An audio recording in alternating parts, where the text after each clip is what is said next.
podcast where best friends and next-door neighbors, Willow and Lillian, spill the tea on murder, mysteries, and other things that go bump in the night. So get your favorite teacup ready, and let's get into it.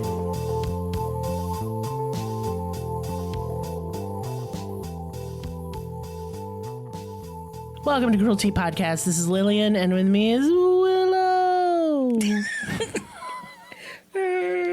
Yeah, I wanted it to be impressive sounding. Yeah. Yep. That's me. So we're still in captivity month, and yeah, I'm sure there'll be some trigger warnings up for this. Yes. Child sexual assault. I'm not going to really mention it other than it happened. I'm not going to really go into it. Obviously, abduction, assault and murder, both to a child and adult. Briefly mention of dismemberment and possible mental illness. But can't really say here or there because even the psychologist who studied this case could not tell what mental illness this man had.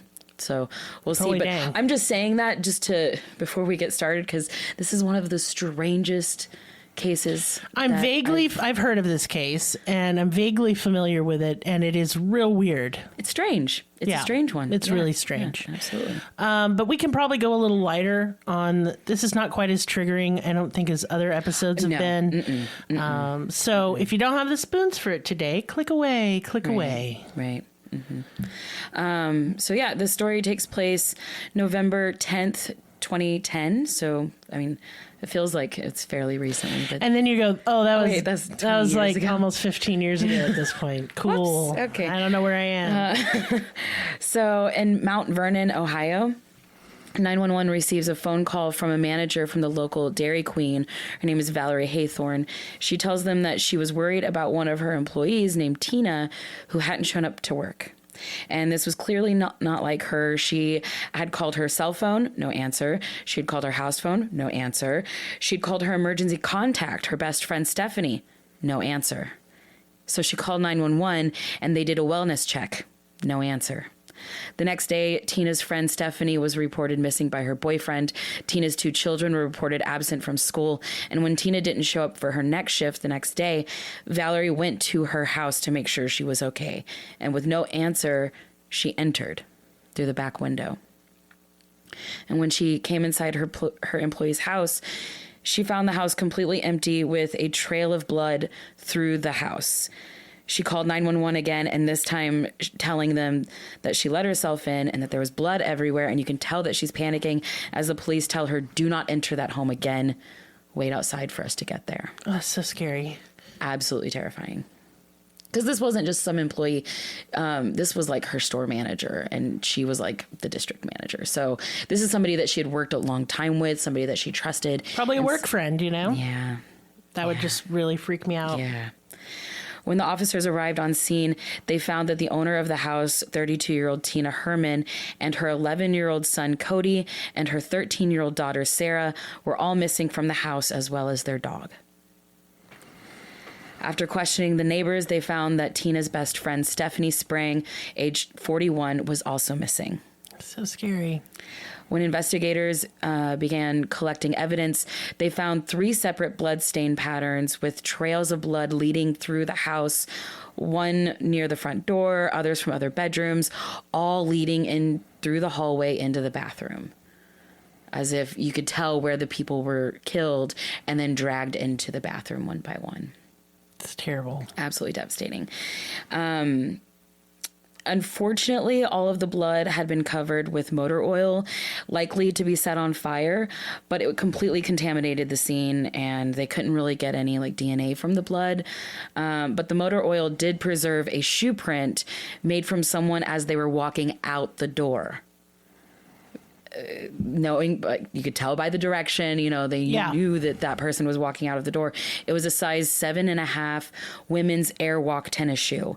And they matched that shoe print to the shoe box in Sarah's bedroom. So they knew that had to have been the 13-year-old girl, possibly walked out alive. So the search was on. So, of course, the first person they would look for would be those closest to Tina.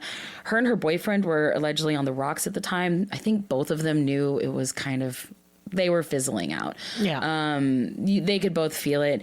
But Tina was actually actively looking for a new apartment closer to her job. And that's why her friend Stephanie was going to meet up with her that day, was to go look for apartments together. I hate when I hear things like that in stories. If it had just been a little later, they would have all been okay. Right. Because they wouldn't have been there. Right. Well, and I hate it whenever it's matching up with an exciting new endeavor. Yes. It just makes it even worse. It hurts. Not that the situation isn't bad enough already, but just that we're going to have this new beginning. I'm looking forward to something, that kind of thing. I hate that. They questioned her boyfriend, and he said that he was at work, and police confirmed that with his boss. Even though their relationship wasn't really the strongest, they didn't have any really bad feelings towards each other. It was just like, nah, it's not working out. I've had breakups like that a lot, and they're pretty great, honestly, in comparison. We just stay friends. We're just like, you know what? We're not meant for Even if each we other. don't stay friends, we're just like, that's enough of that, and you have a nice day. Because most of the time when I would break up with someone, because it's usually me doing the breaking, it was just some real bad man behavior. Right. Yeah. Right. Yeah. Lucky for them, at least, it wasn't in this case. But police did interview Tina's ex-husband, Larry Maynard, who did have a criminal record of domestic violence in the past. It's not really mentioned in any of the research what that domestic violence was, but it's likely that's why they split up. Some sort of that's what I was guessing. Yeah, absolutely.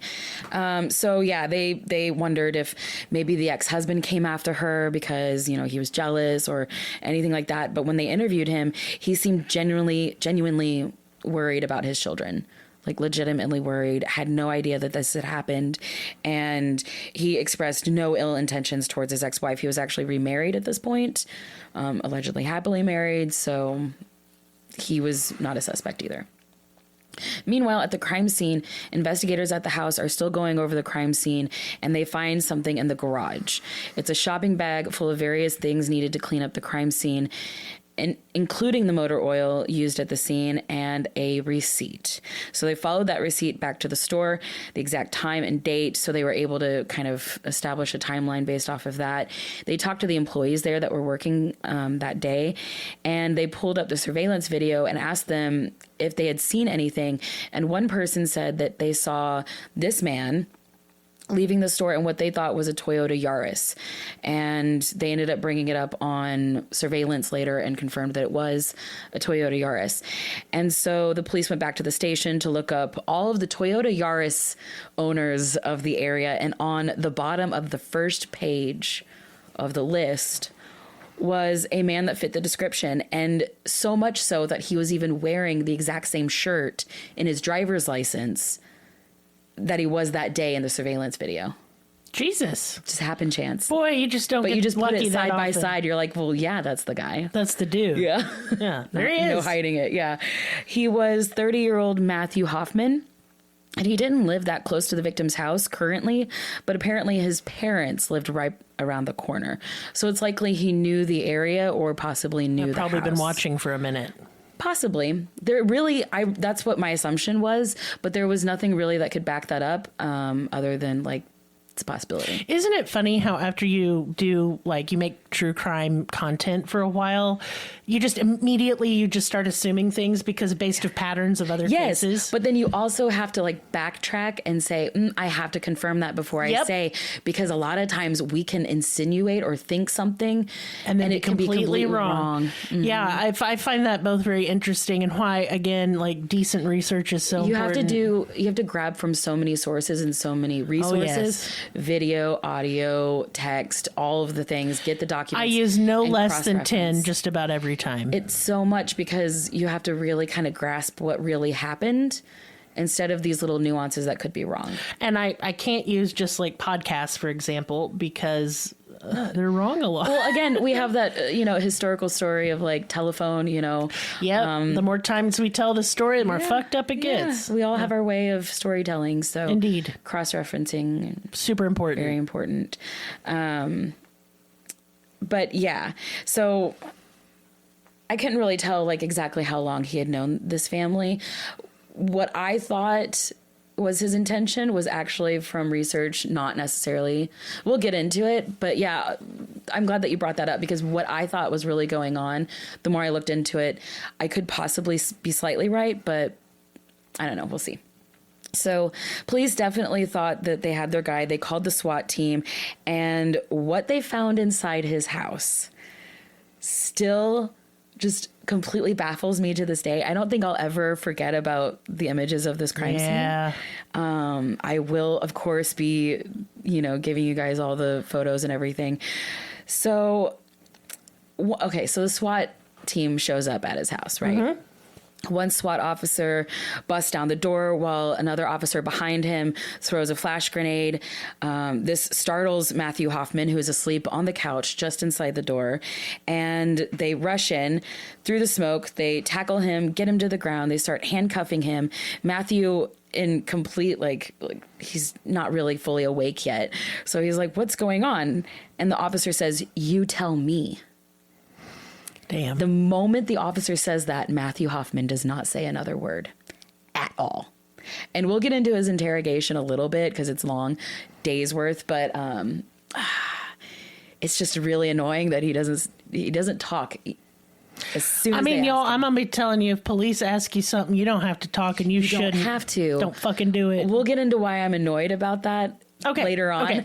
But this right here is when he, completely shuts up with the, you tell me bit.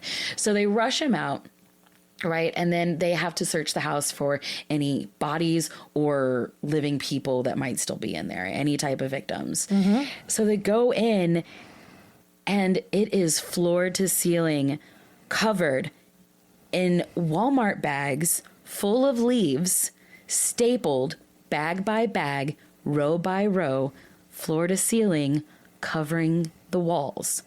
And then on the ground is a tarp with huge mounds of leaves about 3 feet high. Like you would see if you were raking leaves and going to jump in them. This is inside of his house. Yeah. And it's just leaves and leaves everywhere.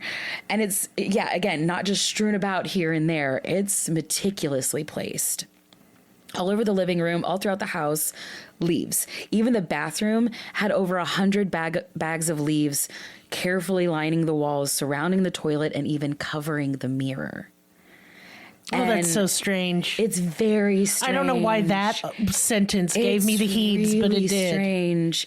And obviously, like, walking in, you're hit with this smell. Right, because just leaves smells have like a smell. Leaves. Yeah. It smells like lawn. It smells like fresh cut grass. It smells like decomposing organisms, like bugs and stuff. Yep.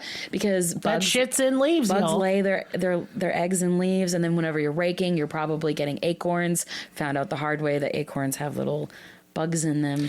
They sure fucking do. Yeah. So it smells weird, but to investigators that are searching this place, they're like, "Ooh, this smells a little bit funkier than just leaves." No. So they think that, there might be dead bodies in these leaf piles. So they don't want to disturb the crime scene if this is an actual crime scene and not just a bunch of leaves. So they have to go throughout the house with sticks and just ominously poke these piles. Oh my God. Hoping that they hear, the wood floor underneath or something. And not something else. Fuck. God, that's so dark. And they didn't find anything but leaves. On the first floor or the second floor, the house was just full of leaves. They searched and searched, and they were actually about to give up because it just seemed like there was just leaves. And then they started thinking about it, wait a second. Okay, so the last house was covered in gasoline because he was probably going to set it on fire. Yeah. When he was 19, he lived in Colorado and he had charges for arson where he had broken in and burglarized this place. I think it was like an apartment complex. He broke in, stole a bunch of shit. And then whenever he got back at home, he got to obsessing over his fingerprints and then went back and dumped 10 gallons of gasoline and lit that bitch up. Luckily, nobody inside. Sorry, I'm laughing because that's just 10 gallons of gasoline. It's a lot. That's a lot. And luckily nobody, was harmed in the fire, but that was his previous charge. So it's likely that he was going to set Tina's house on fire was he going to use all of these leaves as an accelerant, basically? We really don't know. It really does seem suspicious. Yeah, he but does then... have a fascination with trees, and I will get into that. Okay, so maybe it's... See, that's where I was going. Because it's just so meticulous. You Yeah. know what I mean? If you were just going to set the whole place on fire, why would you be so meticulous with the rows and rows and rows and rows? No, I think it was something else. I don't think he was planning to set his place on fire. Yeah. And also, like, in between, like, where there wasn't leaves placed, there was, like, extra space, like, on the walls or on a door and on the bathtub. There was, like, random doodles. There was, like, stars. There was random people's names, peace signs. There was a jack-o'-lantern. Just random, like, childish doodles all over the place. And it seemed like almost like those were getting covered up with the bags. I'm wondering if... I don't know. It's just a little strange. So also, apparently, he kept the car that he had taken from the house a few days before, dumping it for good.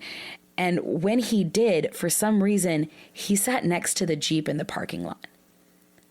So he took the Jeep from the victim's house, which is what he used to transport everybody in. He waited a couple days before dumping it. And when he dumped it, he just sat around in the parking lot near it. Because, okay, the police didn't know this at the time, that the day prior he had went back to Tina's house to try to set it on fire, but he went back on bicycle so he wouldn't be recognized or suspicious. And he saw it was a crime scene. So he was like, well, I can't set it on fire now. So once he realized that he couldn't go back to the crime scene, get rid of the evidence, he took the Jeep and just abandoned it in a parking lot. The police noticed this car because they were looking for it, and they noticed this guy kind of just walking near, looking odd. I don't know. They stopped him and they asked him, like, hey, what's your name? What are you doing? He said, I'm Matt Hoffman. I'm waiting for my girlfriend Sarah to get off work. Oh my God. Yeah. Sarah's the 13-year-old girl. So police don't think anything of this. For some reason, they don't connect his girlfriend Sarah with the abducted 13-year-old Sarah. But they kind of just let him go along his way. And it's just one of those weird things about this case that just added to a new, like, creep factor, is he just kind of hovered around and interjected himself in the case in a weird way, but still went unnoticed and undetected. And even in the interrogation video, you know, days later, the interrogating officer was like, hey, I think I recognize you. Like, don't you go to the gym? Like, don't I see you? Like, he was just like some guy that was always there. You know? I don't know. This is just, this case just has the creepiest, ickiest vibes. It really is. And it's just, I just can't imagine what it would be like looking for dead bodies in a house covered in leaves. You have no idea what's in those bags. You can't check every bag because you might fuck up with evidence. You know what I mean? Like, you're just creeping through this house. And it's just really fucking weird. It's strange. And they're about to give up because they're like, okay, look, this whole place is just doodles and leaves. And, like, what if this guy is just, you know, having a mental breakdown or an episode or something, and, you know, maybe he needs mental health help and isn't really involved in this case, because we clearly can't find anybody. Yeah. But then one of the officers noticed that a dresser was not just propped up against a door, or against a wall. He noticed the crack of a door frame underneath the bags. Reminds me of the Turpin 13. Girl, yes. Yes, it does. Right? Mm-hmm. The brother in the room. Yep. Yeah. They had propped a dresser against the door. Mm-hmm. So, yeah, they noticed that. So they moved the dresser and they go down the stairs. The stairs lead down to a basement. And in the basement, there's more leaves, there's more clutter, there's more trash and stuff like that. Still nothing. And then they look over to the side, and in the crack of the foundation, there's like a foot to 2 foot wide crack that, you know, extends the length high, but it's a very small crack. It's just a crack in the foundation, and they can see through that crack that there's Sarah. Oh, baby. She's sitting on a bed of leaves covered in a blanket. And she is frail. She is traumatized. Her hands are wrapped in duct tape. She is bound by the wrists and ankles. Mm-hmm. She's just staring at the ground, eyes averted, absolutely traumatized and shaking. Poor baby. Yeah. And they got her. She was in complete shock. She wasn't able to speak for a while. But when she was able to speak, her voice was very raspy from the lack of water and food, from the damp, dark air in the basement, from breathing in all that debris. From the leaves. Leaves, and from screaming. Poor baby. Yeah. It just hurts. And what she told the officers, these are her accounts. She told the investigators that her and her brother had gotten off the school bus together like they do every day. But normally when they get home, they open the door and either their dog greets them or their mother greets them. And this time they opened the door and neither of them greeted them. Oh, it's terrible. And so this one, that was, kind of red flag number the first sign of trouble. It felt odd, but you don't suspect this. Yeah, the thing is you got to think about your day to day and how they're kind of the same things happen every day in a routine. Yes. Sometimes the thing doesn't happen. Is an 11 and a 13-year-old going to walk into their house and think that their mother was savagely hold murdered? up. No, you just go, that's weird, and you move on with your day. Maybe they're in another room, yeah. So they begin to walk into their house. They start to kind of take off their shoes, and Sarah notices that her foot steps in something sticky. The motor oil. And blood.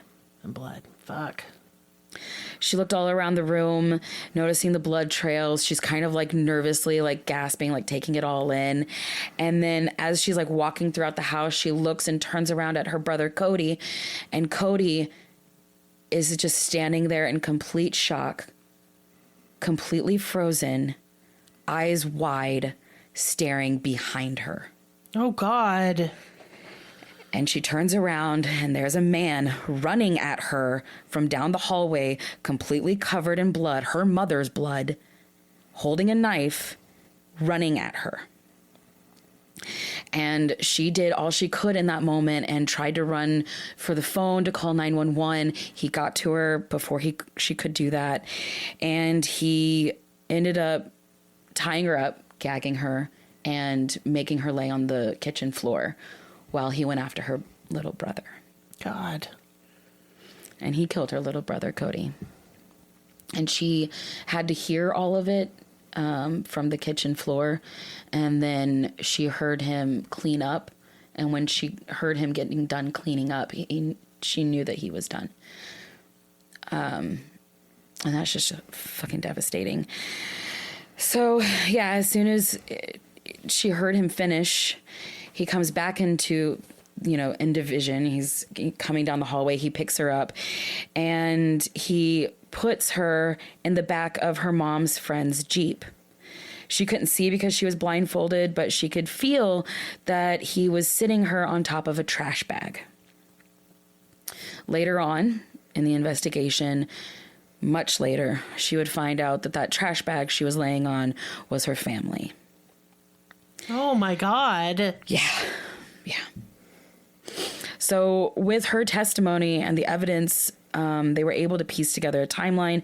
It was clear from the evidence in the house that the mother, Tina, had just gotten home from the grocery store because the groceries were still sitting in the kitchen on the floor, ready to be put away.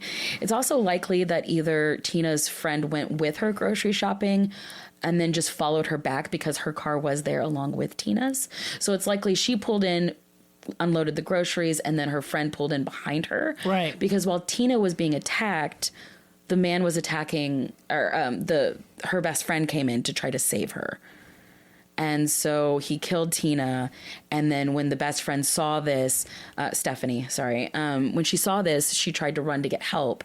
And that's when he killed her by the door. So that's where you get the bloodstain by the door that they walked in. And then, as he's cleaning up them, I thought personally that he already knew the family's schedule. And so he would have been waiting on the children to get off of the school bus. His accounts are that he was startled by the children getting off of the school bus. I don't know either way because the timeline, they got home from the store around noon 30, about 1 o'clock in the afternoon. And so if the students got off of the school bus around 3:30, there was a little bit of a time, but he ended up having to go to the store to get all the cleanup supplies. Okay, because I was like, there's a big time gap there. Yeah, so he went to the store at, I think, at about 1:30. So there is, there's that. But I've never dismembered a body. I don't know how long that takes, and I don't want to know. He kept calling it processing, and I felt like that was very detaching from what he did. So yeah, after he killed the 2 women, he put them in the car. And then when the kids got off of the school, he killed Cody, put him in the car, and then put Sarah in the car. He ended up taking that car.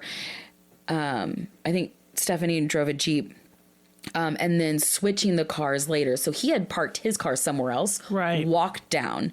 And by his own admission, he said that he walked down and like camped in a sleeping bag up in a tree across the street from their house. Fucking Christ. So he could watch when people were leaving. Yeah. Yeah. Ooh, yeah. This guy's real creepy. Yeah.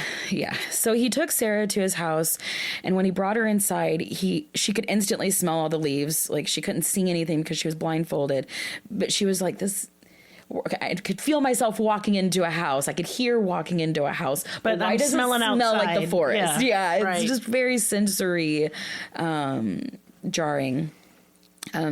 She then understood as soon as he took off the blindfold, she saw all the rows and rows of bags of leaves.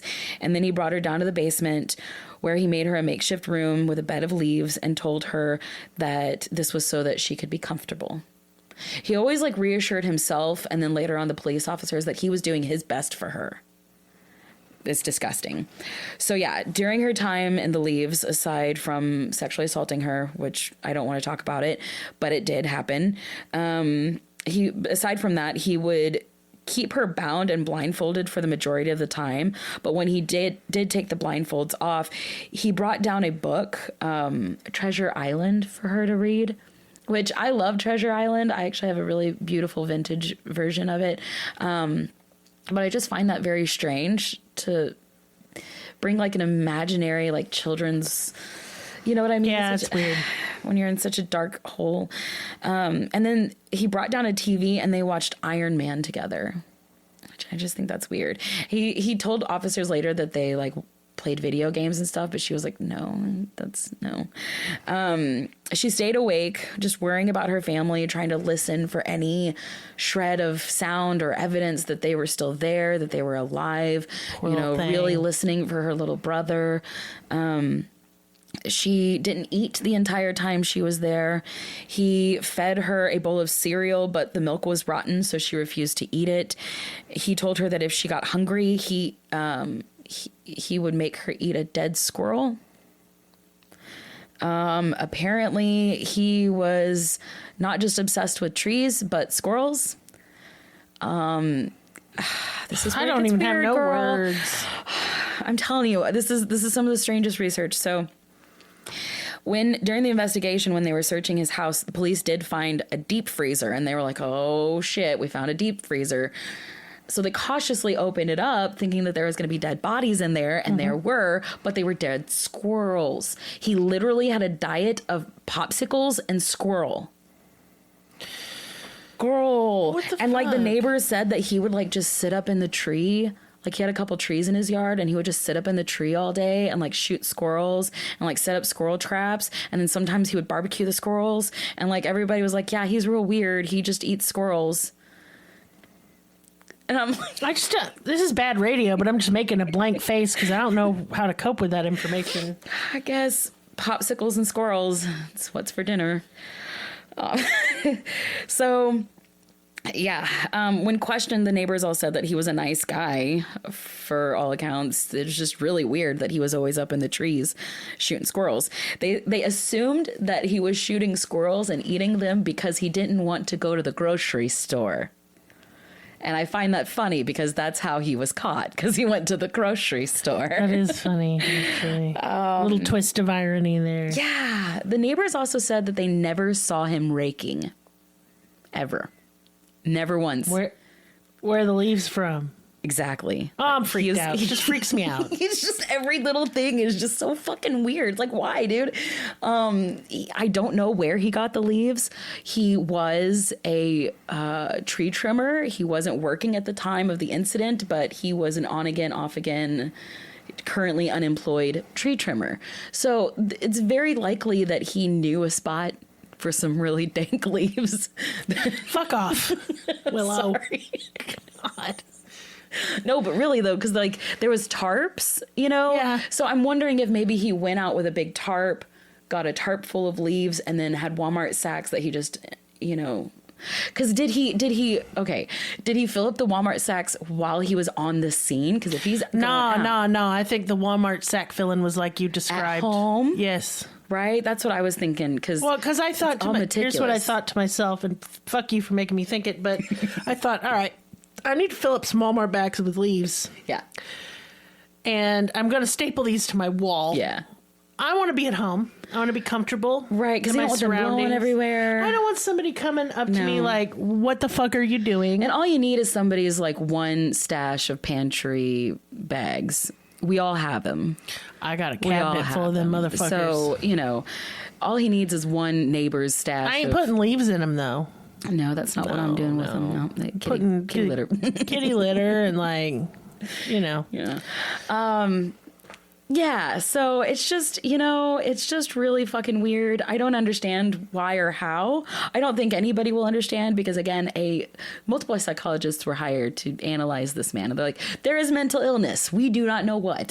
So yeah. They just don't know. So the first interrogation was 4 hours. I have a video linked. It's strange. It's one of the strangest interrogation videos, which I love watching interrogation I do videos. too. And this one is one that you just don't want to watch. You just don't want to because he doesn't do anything. He doesn't say anything. And it's so frustrating. So 'cause you want to know where the bodies of her family is at. Right. And it's like, okay, so the investigators were even like, look, we have officers talking to your parents right now. Like, we have talked to people who know you. We know you're physically able to talk. If you were mute or like, you know, were nonverbal, that would be one thing. But you ain't. we know you can talk. At least say I need a lawyer and end this fucking bullshit. Right. But he doesn't. They read him. They bring him in.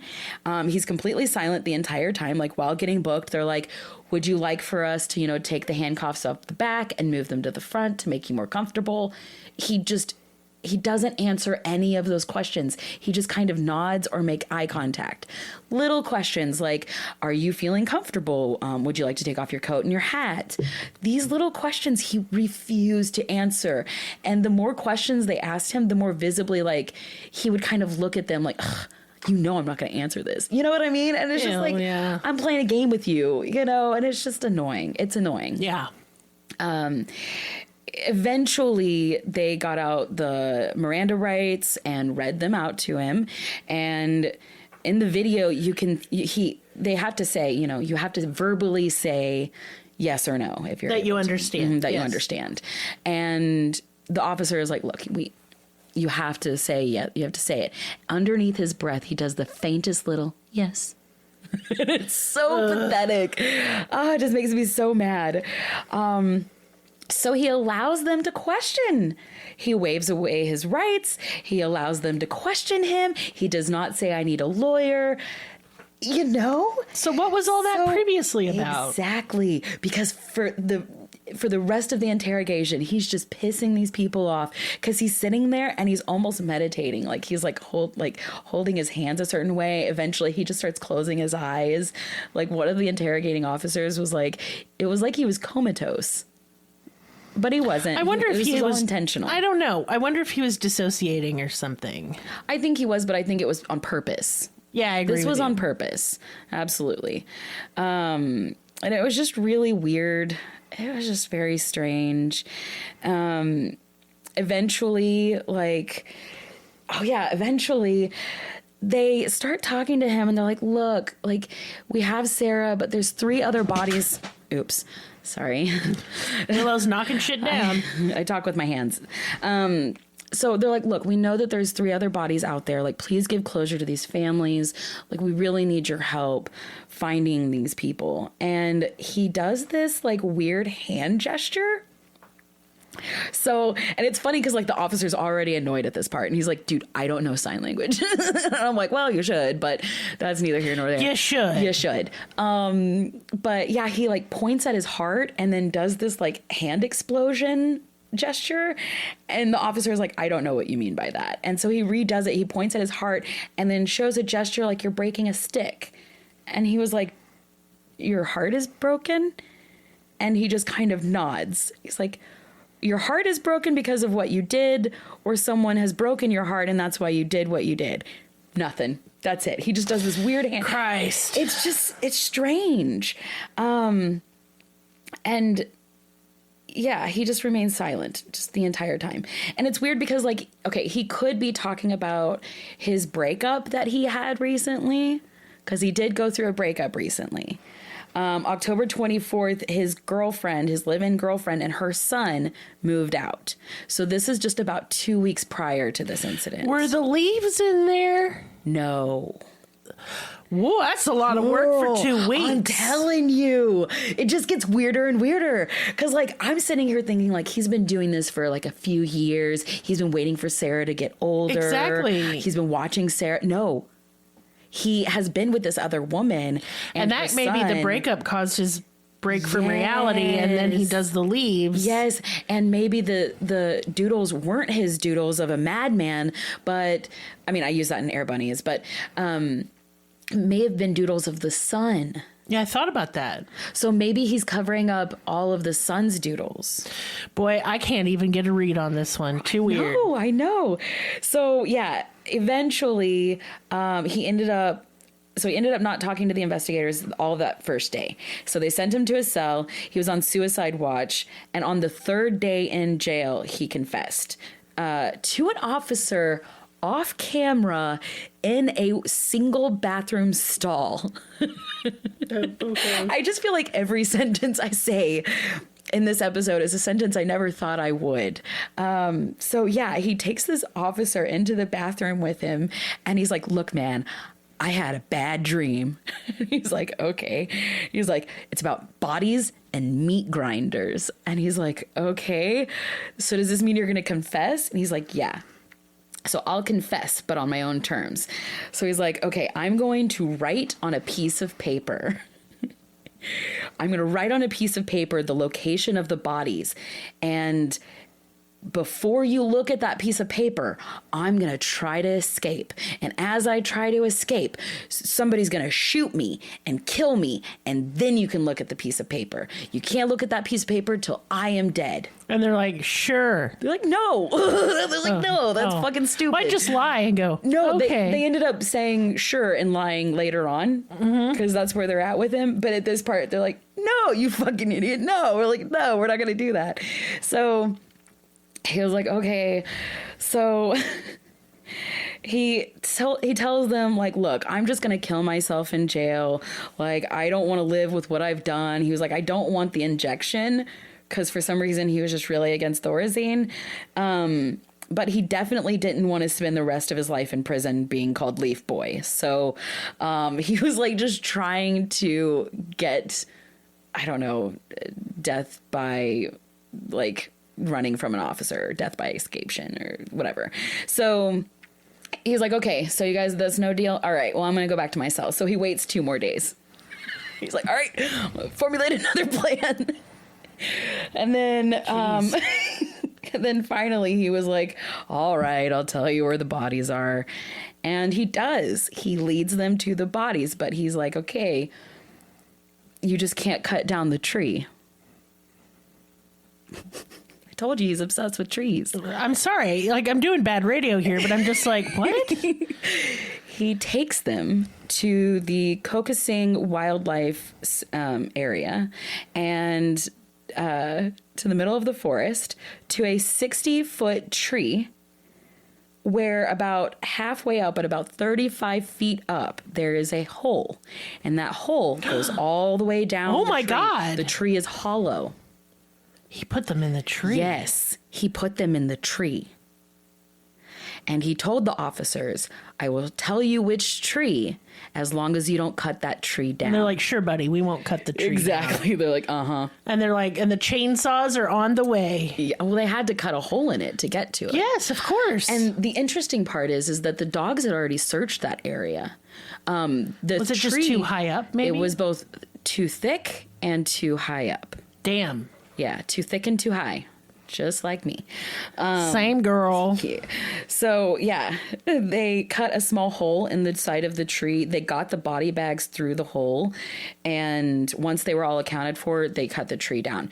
But I just had to take a second and imagine what it was like for this tree climber. Because, you know, he's got all the gear and everything of an arborist. Yeah. So he climbs this tree body bag by body bag.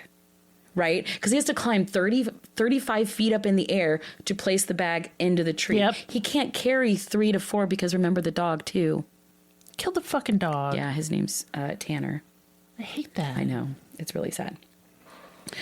So, but yeah, he had to climb that tree like 3 or 4 times to put those bags in there. I just find that just extensive. So the autopsy report said that Cody was stabbed 10 times and was partially decapitated from ear to ear. Oh, I forgot a trigger warning. I'm so sorry. I include them written before the episode, so don't worry.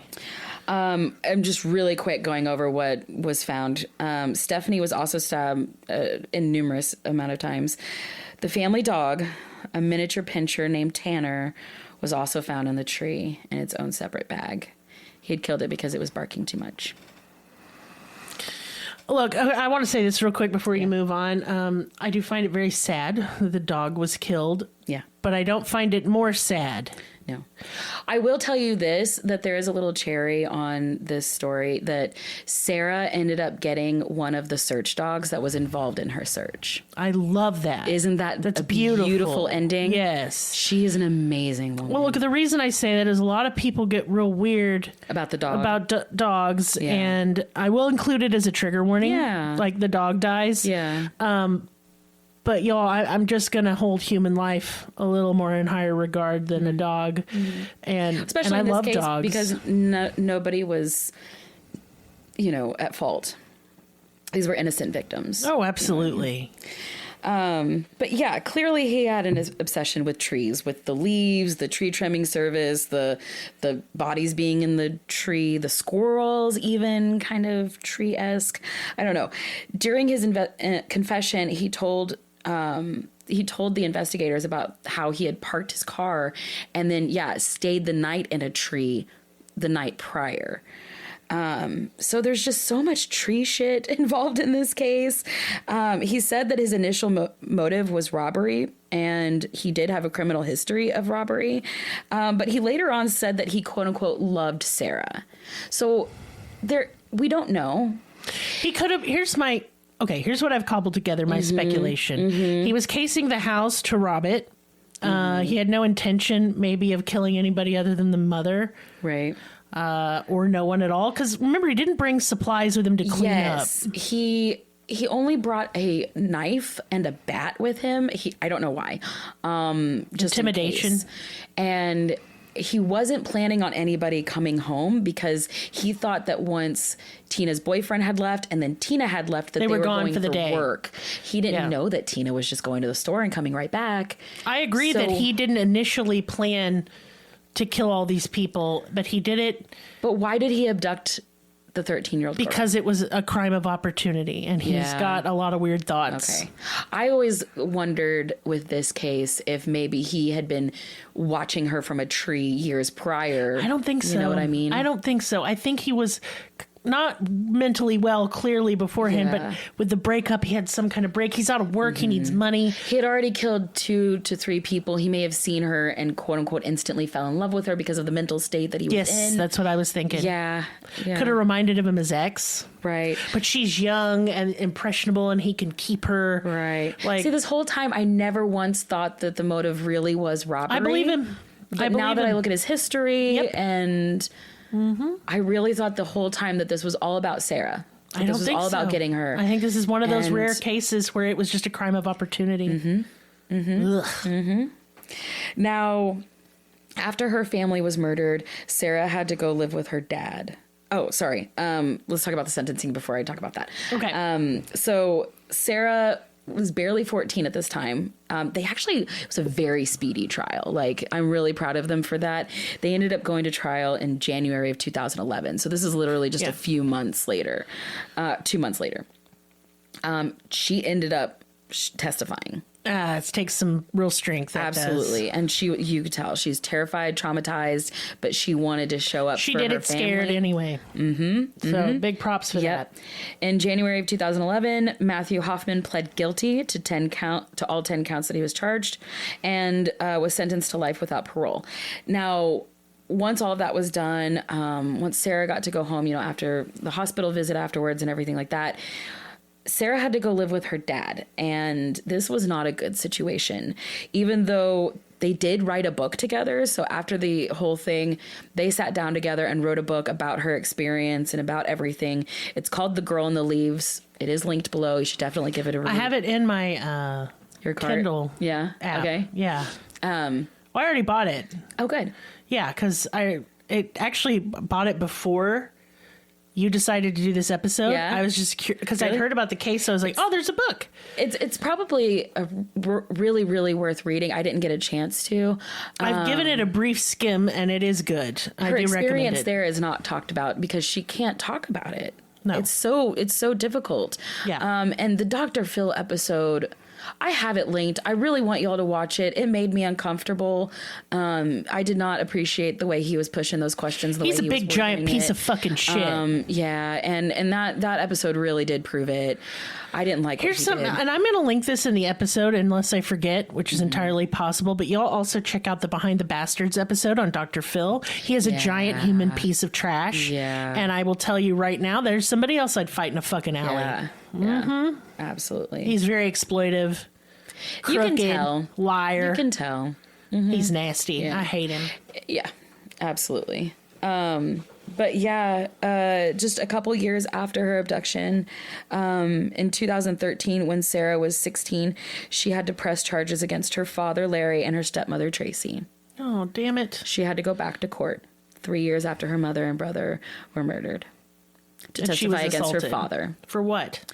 Because of domestic abuse and assault. Actually, she didn't make it to court. The charges were dropped. And it's really sad because I just feel like there was a lot of pressure on her because she really did feel like she was actually standing up for herself. I think she got a taste of standing up for herself and was like, yes, tried it again. I'm going to do Yeah. this. I'm going to continue this. And I think that everybody should. But her father went through the parenting classes. He went through psychological assessment and he was in counseling. So since he did all of the court appointed things, she dropped the charges on him. I don't know if she continued the charges on Tracy, but she did get a restraining order against her. Protective order, good. Yeah.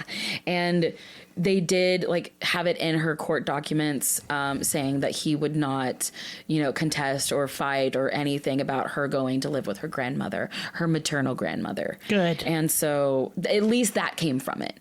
Maybe it might have saved her a little bit of a headache, and at least she got to go to safety to somebody that loved her and she loved as well.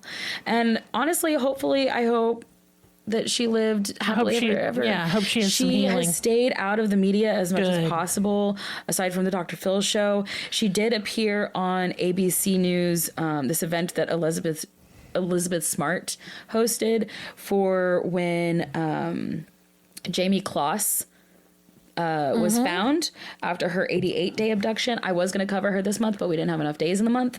But in that little sit down that Elizabeth Smart, she brought together a whole group of girls that had been abducted. So she brought together not just Sarah and herself, but Gina DeJesus, Katie Beers, Denise Huskins, Kara Chamberlain, and Alicia Kosakevich.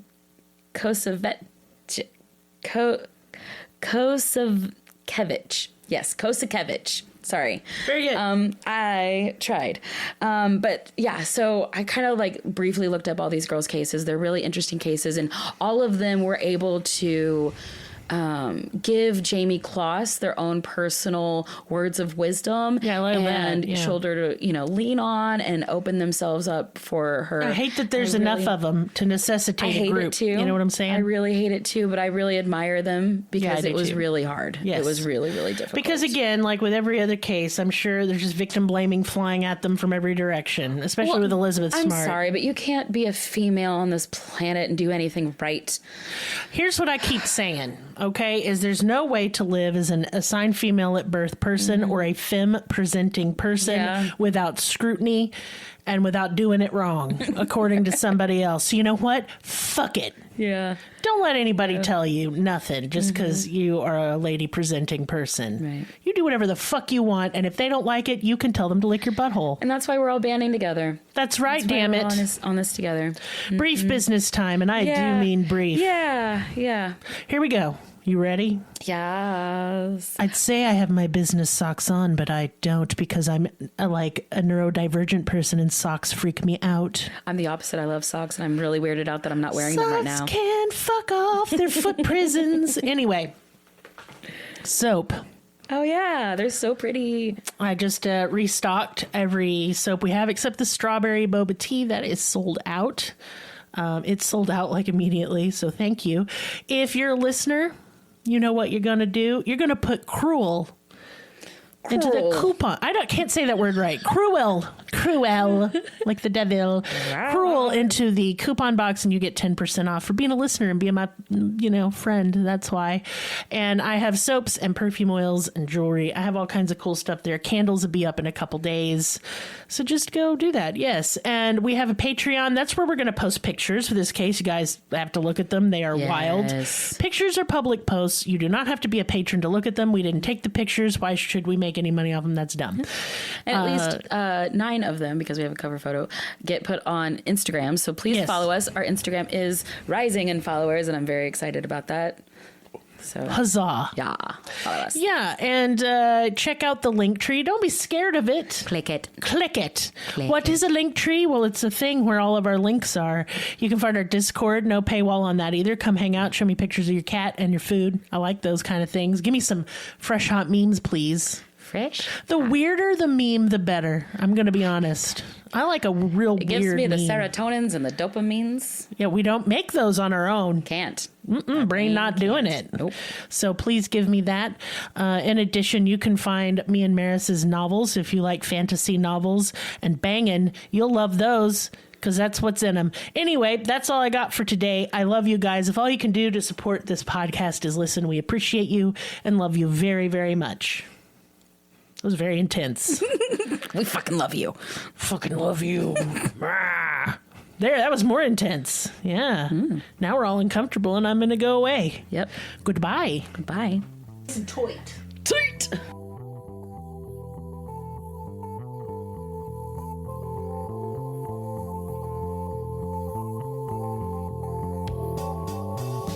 Find us on your social media platform of choice.